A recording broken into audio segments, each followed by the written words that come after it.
Welcome you all to 4th standard social science class. In this video we are going to see about unit 1 Tamils around the world. This is our part 3 video. In this video we are going to see about the culture of Tamils in Myanmar, Mauritius and Reunion. Okay children, look at the world map. Here is our neighboring country Myanmar, and here is Mauritius and Reunion Island. First we are going to see about Myanmar. Myanmar is our neighboring country. Most people here follow Buddhism. The culture and trade relation between Tamil Nadu and Myanmar was mostly through the sea. அதாவது நம்மளோட neighbouring country இந்தியாவோட neighbouring கண்ட்ரியில் ஒன்று தான் என்னது Myanmar. Neighbouring அப்படின்னா அண்டை நாடு அப்படின்னு சொல்ல பக்கத்தில், நம்ம கண்ட்ரிக்கு பக்கத்தில் இருக்கிற ஒரு நாடு தான் என்னது மியான்மர். இங்கே வந்துட்டு மோஸ்ட் ஆஃப் பீப்புள் வந்துட்டு எந்த ரிலீஜியன் ஃபாலோ பண்ணுறாங்க அப்படின்னா புத்திசம் வந்து ஃபாலோ பண்ணுறாங்க. இவங்களோட கல்ச்சர் அண்டு ட்ரேட் ரிலேஷன்ஷிப் வந்துட்டு தமிழ்நாட்டோட எப்படி இருந்துச்சு அப்படின்னா கடல் வணிகம் மூலமாக தான் இருந்துச்சு. King Anvarta Mensa was the founder of the empire. He is considered the father of the nation in Myanmar. Hence, he is one of the most famous king. His son, King Kyansitha, had good relation with the Chola kingdom of Tamil Nadu. King Anawrahta Minsaw தான் என்ன பண்ணியிருக்காங்க அப்படின்னா மியான்மரில் ஒரு பேரரசை வந்துட்டு உருவாக்கியிருக்காங்க. So வந்துட்டு இவரை என்ன சொல்கிறாங்க அப்படின்னா father of the nation in Myanmar. மியான்மரோட தேச தந்தை அப்படின்ட்டு கிங் அன்வர்தா மின்சாவை வந்துட்டு சொல்கிறாங்க. இவங்க வந்து ரொம்ப ஃபேமஸான மோஸ்ட் ஃபேமஸான கிங். இவரோட சன் கிங் கியான்சித்தா அவங்க வந்துட்டு என்ன பண்ணியிருக்காங்க அப்படின்னா தமிழ்நாட்டில் இருக்க சோலா கிங்டமோட குட் ரிலேஷன்ஷிப் வச்சுருக்காங்க, அதாவது நல்ல தொடர்பு வச்சுருந்தாங்க. Do you know an inscription in Tamil belongs to 13th century AD CE was found in Bahang, a city in Myanmar. It says Kulasekara Nambi, a merchant from Sera country, donated gift to Thirumal temple in Myanmar. அதாவது inscription அப்படின்னா என்னது அப்படின்னா கல்வெட்டுக்கள். அந்த கல்வெட்டு வந்துட்டு தமிழில் இருக்குது. இது வந்து 13th செஞ்சுரியை சேர்ந்தது. இது வந்து எங்கே கண்டுபிடிக்கிறாங்க அப்படின்னா பாஹாங் அப்படிங்கிற சிட்டியில் மியான்மரில் வந்து கண்டுபிடிக்கிறாங்க. இதில் என்ன சொல்லியிருக்காங்க அப்படின்னா குலசேகர நம்பி அப்படிங்கிற ஒரு வணிகர் வந்துட்டு எந்த நாட்டை சேர்ந்தவர் அப்படின்னா சேரா கண்ட்ரியை சேர்ந்தவர். இவர் வந்துட்டு மியான்மரில் இருக்க திருமால் டெம்பிளுக்கு வந்துட்டு டொனேஷன், அதாவது நன்கொடை வந்து கொடுத்துருக்காரு அப்படின்னு சொல்லிட்டு அந்த இன்ஸ்கிரிப்ஷனில் வந்து டினோட் பண்ணியிருக்காங்க. In 1850, people from Tamil Nadu moved here and worked in the agricultural fields. The fight between Indians and Burmese led to riots in the country. This forced a large number of Tamils to leave Myanmar. அதாவது in 1850 வந்துட்டு people என்ன பண்ணியிருக்காங்க அப்படின்னா தமிழ்நாட்டில் இருந்து அங்கே மியான்மருக்கு வந்து move on ஆகியிருக்காங்க. எதுக்காக அப்படின்னா அங்கே அக்ரிகல்ச்சர் ஃபீல்டில் வந்து ஒர்க் பண்ணுறதுக்காக. ஸோ அங்கே வந்துட்டு இந்தியன்ஸுக்கும் ப்ரூமின்ஸ்க்கும் அங்கே இருக்க மக்களுக்கும் வந்து இடையில் வந்து கலவரம் வந்து ஏற்படுது. இதனால் என்ன ஆகுது அப்படின்னா large number of Tamil people வந்துட்டு மியான்மரை விட்டு வெளியேற வேண்டிய நிலைமை வந்து வருது. There are many temples in Myanmar for Hindu gods like Mariamman, Murugan and Thirumal. Hindu காட்க்கு வந்துட்டு நிறைய டெம்பிள்ஸ் வந்துட்டு அங்கே வந்து பில்ட் பண்ணியிருக்காங்க. மோஸ்ட்லி வந்து மியான்மரில் வந்து புத்திசம் வந்து தான் ஃபாலோ பண்ணாங்க. மோஸ்ட் ஆஃப் பீப்புள் வந்து புத்திசம் தான் ஃபாலோ பண்ணாங்க. இருந்தாலும் மெனி டெம்பிள்ஸ் ஹிந்து காடுக்கான மெனி டெம்பிள்ஸ் வந்துட்டு இருக்குது. யாராருக்கு அப்படின்னா மாரியம்மன், முருகன், திருமால் இவங்களுக்கெல்லாம் வந்துட்டு மியான்மரில் வந்து டெம்பிள் இருக்குது. Do you know Ananda Temple is famous in Myanmar? This temple's tower is made in Dravidian style. The upper part of the tower being made in North Indian style of architecture. அதாவது மியான்மரில் இருக்கிற Ananda temple வந்துட்டு ரொம்ப ஃபேமஸான temple. அந்த டெம்பிளோட tower அது வந்துட்டு திராவிடன் ஸ்டைலில் வந்துட்டு இருக்குது. அதோட அப்பர் பார்ட் மட்டும் இங்கே ஸ்பெஷலாக கொடுத்துருக்காங்க பாருங்கள் பிக்சரில்.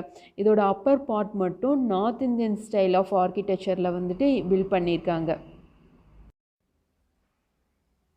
Next country Mauritius. France was the first country to strive for the development of Mauritius during the early years.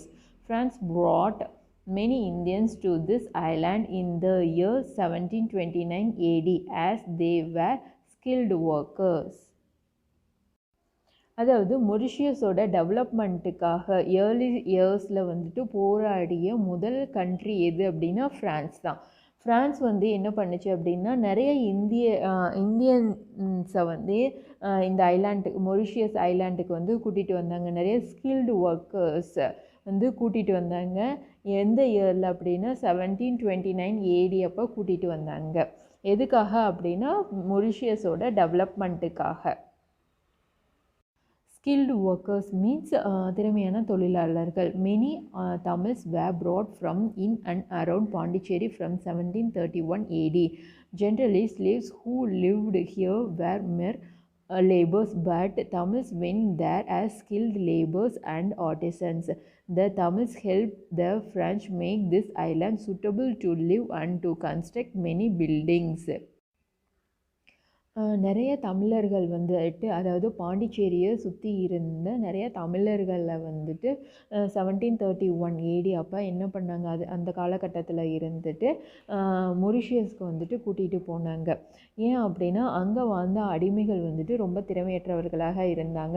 தமிழர்களை கம்பேர் பண்ணும்போது தமிழர்கள் வந்துட்டு ரொம்ப திறமை வாய்ந்தவர்களாகவும் நிறைய கைவினை கலைஞர்களாகவும் இருந்தாங்க. அதனால் அவங்களையெல்லாம் என்ன பண்ணாங்க அப்படின்னா மொரிஷியஸ் அந்த ஐலாண்டுக்கு வந்துட்டு கூட்டிகிட்டு போனாங்க.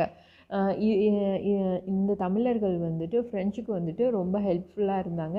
ஏன் அப்படின்னா இந்த ஐலாண்டை வந்துட்டு ஒரு வாழ்கிறதுக்கு ஏற்ற ஒரு ஐலாண்டாக வந்து உருவாக்குறதுக்கும் அங்கே நிறைய பில்டிங்ஸை வந்து கன்ஸ்ட்ரக்ட் பண்ணுறதுக்கும் ஹெல்ப்ஃபுல்லாக இருந்தாங்க தமிழர்கள் ஃப்ரெஞ்சுக்கு. Do you know, in 1810, Mauritius was captured by English and they brought more Indians to this island. Now Tamils are 10% of the total population. அதாவது 1810 அப்போ என்ன பண்ணிட்டாங்க அப்படின்னா மொரிஷியஸ் வந்துட்டு பிரிட்டிஷ் கவர்மெண்ட் அதாவது இங்கிலீஷ் பீப்புள் வந்துட்டு என்ன பண்ணியிருக்காங்க கைப்பற்றிடுறாங்க. ஸோ அவங்க வந்துட்டு என்ன பண்ணுறாங்க அப்படின்னா இந்தியர்ஸை வந்துட்டு நிறையா பேர்த்த இந்த ஐலாண்டுக்கு வந்துட்டு கூட்டிகிட்டு வர்றாங்க. இப்போ வந்துட்டு தமிழ் பீப்புள்ஸ் வந்துட்டு டோட்டல் பாப்புலேஷனில் 10% ஆஃப் பீப்புள் வந்துட்டு தமிழ் பீப்புள்ஸாக தான் இருக்காங்க மொரிஷியஸில். This is a beautiful rock building of the 19th century and classified as historical monument. The building is in Port Louis and was built by Tamils.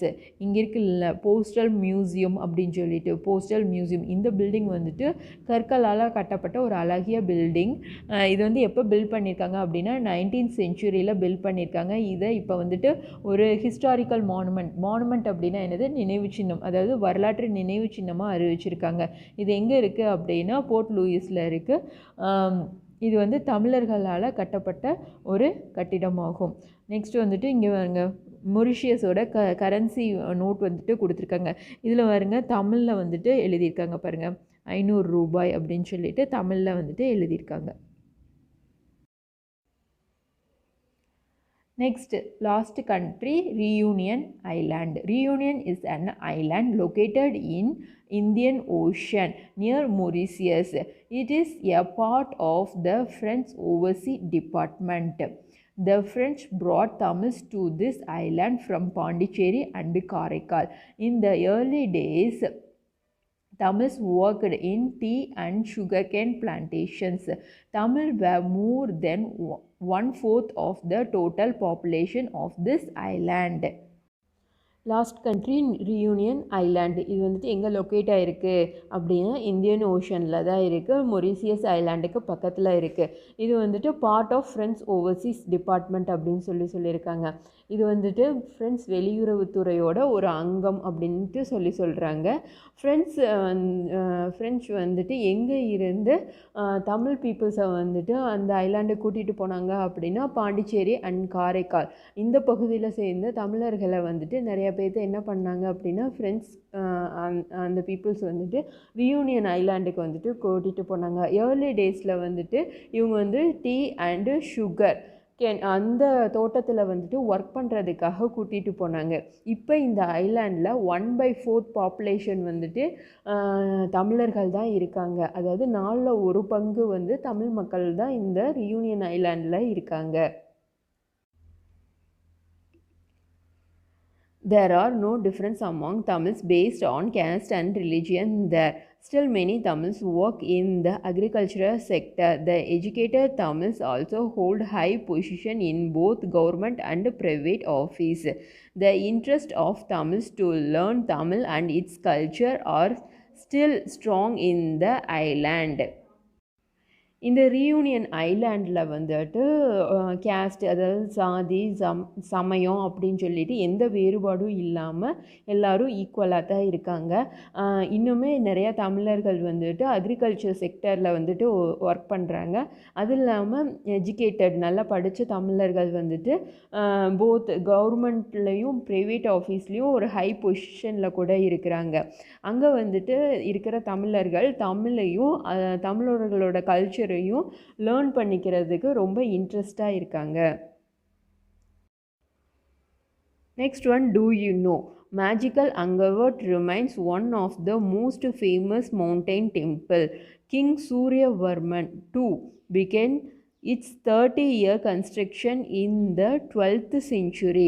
அதாவது இந்த அங்கர்வாட் ஒரு மலை கோயில் வந்துட்டு கற்பனைக்கே எட்டாத அளவில் ரொம்ப பிரம்மாண்டமாகவும் அழகாகவும் கட்டியிருப்பாங்க. இது ரொம்ப ஃபேமஸான மவுண்டைன் டெம்பிள். இதை வந்துட்டு கிங் சூரியவர்மன் II அப்படிங்கிற மன்னர் வந்துட்டு இதோட 30 ஆண்டுகால கட்டுமானத்தை வந்துட்டு தொடக்கி வச்சார். எந்த செஞ்சுரியில் அப்படின்னா 12th செஞ்சுரியில். இந்த பிக்சரில் கொடுத்துருக்காங்கல்ல சில்ட்ரன்ஸ், இதுதான் வந்துட்டு அங்கர்வாட் டெம்பிள். இது வந்துட்டு கம்போடியாவில் இருக்குது.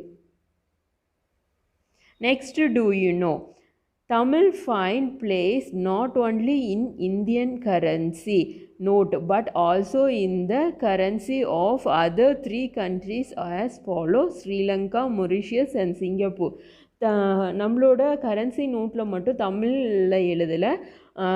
அது இல்லாமல் ஸ்ரீலங்கனோட கரன்சி நோட்டில், மொரிஷியஸோட கரன்சி நோட்டில், சிங்கப்பூரோட கரன்சி நோட்லேயும் தமிழில் வந்துட்டு தமிழ் வந்து இடம் பிடிச்சிருக்கு.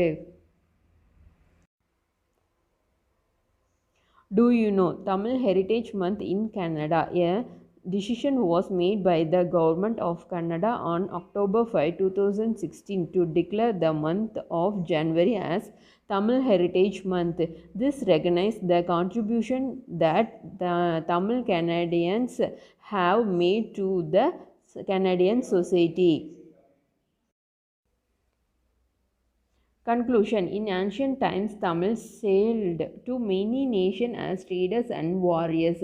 Tamils are noted for their hard work.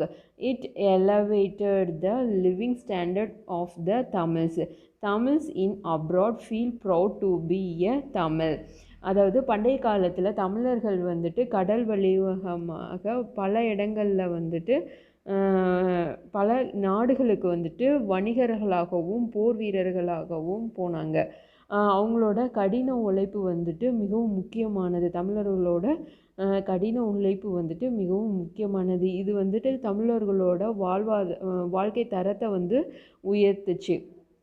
வெளிநாட்டில் வாழும் தமிழர்கள் வந்துட்டு ஒரு தமிழர்கள் அப்படின்னு சொல்லிட்டு என்ன பண்ணுறாங்க, பெருமிதம் கொள்கிறாங்க.